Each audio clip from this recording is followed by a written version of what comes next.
Ayan, let's cook na ang corned beef from Abu Dhabi. Not sure kung lalagyan ng garlic salt, pero gigisa natin sibuyas, bawang, with patatas. For dinner tonight on a rainy, stormy day.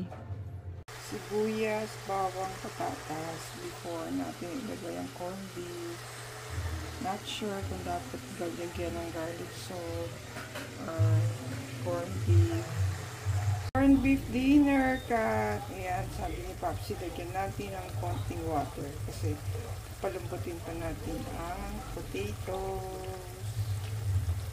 Enjoy. Kasi nalagyan ko na ng water. Sabi mo konti lang ang ating corned beef. Papalambutin na lang natin. Then dinner time. Ay, lagyan natin ng konting garlic salt for taste.